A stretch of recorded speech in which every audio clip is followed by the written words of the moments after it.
Okay. Olive Tree Church, good evening. It is good to spend another evening with you guys. Thank you for dialing in, wherever you are, whether you're at your home or within your life groups. We're going to go into session 5 this week of Andy Stanley's 5 Things That God Uses to Grow Your Faith.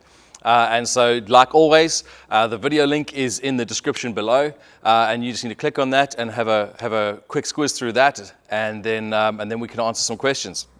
So have a look at that now, and then I'm going to quickly chat through these questions for you guys to discuss.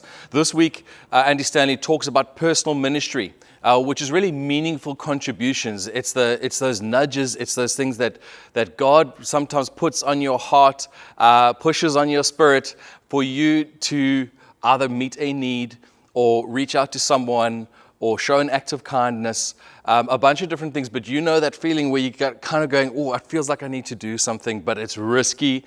And sometimes it's a little bit scary. And he speaks into that. He uses Matthew 14 to do it, Jesus feeding the 5,000. And then also Jesus meeting the disciples on the lake straight after that, and Peter walking on water. And he brings out such a great teaching. So please try and get that video now. But as he's unpacked that, the first question for you tonight is what have you learned, or what encouragement can you draw from what was spoken about tonight? Because Andy Stanley really brought home the fact that it's a collaboration between you and Jesus. He's going to ask you to do things, but they are within what you can do. But the other half of that is trusting him to do what he can do. And so what encouragement do you draw out of that tonight? And you can share that in your group.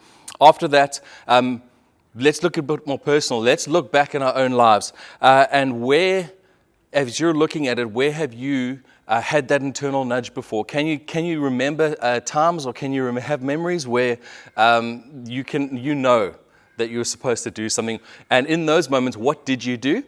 So chat about it in their group, and it might have been an absolute win, it might have been an absolute fail. Tell us how that whole thing went. And once you've done that and maybe had a laugh at each other, you can go to question 3. And the question 3 then is, when we talk figuratively from Matthew 14, is what bread has Jesus given you in your hands? What is in your hands that you can do? I mean, as we've chatted through tonight, and as you've looked at the video, maybe God's even highlighted some things to you. What can you do right now? What can you offer Jesus to use? And then what are you going to trust him to do as you take a step of faith and as you reach out? Share that tonight, and maybe pray for each other that you guys get the boldness to step out.